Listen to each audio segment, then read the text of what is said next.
শ্বশুরবাড়ি ঘুরতে আমার খুবই ভালো লাগে, কিন্তু সবথেকে আমার এই জিনিসটা অনেক খারাপ লাগে, কারণ আমি আজও এইটা পার হওয়া শিখতে পারলাম না। কখন না জানি আমি ঢুম করে পড়ে যাব, এই ভয়ই আমার মনের ভিতর কাজ করতেছে। তবে না, আল্লাহ আল্লাহ করে আমি পার হয়ে পড়লাম। আর যেখানেই ঘুরতে যাব না কেন, মাঝখানে এরকম একটা বেড় থাকবে, আর এই বেড় পার হওয়াটা আমার কাছে মনে হয় খুবই কষ্ট। যাই হোক, আর আজকে তো সকাল সকালই বের হয়ে পড়লাম, কারণ আজকের সব বাড়ি যাব এপাশে। আর আমি মুখে বললেই তো বিশ্বাস করবেন না, এক নজরে আপনারা দেখে নিন। এই দেখেন, চারদিকে শুধু এখানে খাল বিল নদী, মানে যা দেখতে চাইবেন এখানে সবকিছুই পাবেন। তবে এবার এসে একটা জিনিস আমার খুব মন কেড়ে নিয়েছে, তার কারণে এবারে এসে আমি দেখতে পেলাম প্রত্যেক বাড়ি বাড়ি আর কি গাছ লাগিয়েছে, শাক সবজি, মানে বিভিন্ন রকম সবজির গাছ। এগুলো দেখেই চোখ শান্তি, আমি খাবো কি। আর এবার যে প্রত্যেক বাড়ি থেকে এত সবজি দিয়েছে আমাদেরকে। তবে আমরা এবার গ্রামে যেয়ে খুব মজা করে খেয়েছি, তরতাজা একদম গাছের শাক সবজি,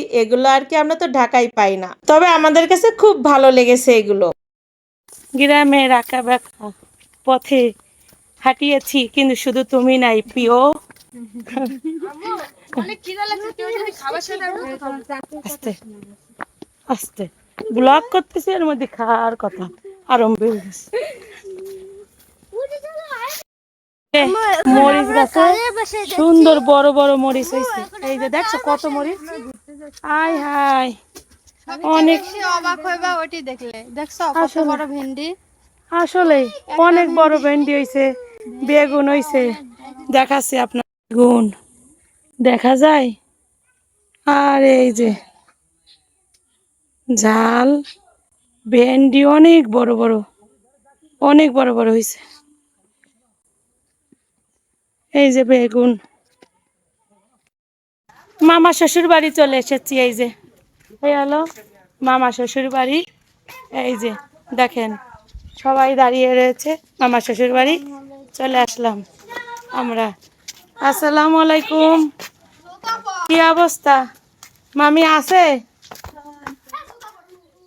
কি খবর, ভালো আছেন? মামি পাবেন না, তারপরেও আমরা সকাল বিকেল রাত সবসময় দেখবেন আপডেট, আমরা চলে আসছি। কেন আমার ওপাশে আরো, আপনার মামা ছাড়া কি আমার আর কেউ নেই?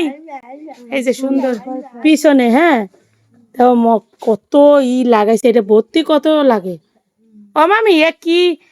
মামাদের বাড়িতে বেড়াতে এসে হঠাৎ করে একটা জিনিস আমার চোখে পড়লো আর কি, এটা দেখলাম সরকার থেকে এই জিনিসটা দিয়েছে। তবে আমি জানি না আপনারা বুঝতে পারছেন কিনা, এটা কিন্তু বিশাল বড়। আর আমি জিজ্ঞেস করলাম যে মামি এটা কি কিনছেন? তবে মামি বলল না, এটা সরকার থেকেই দিয়েছে। আর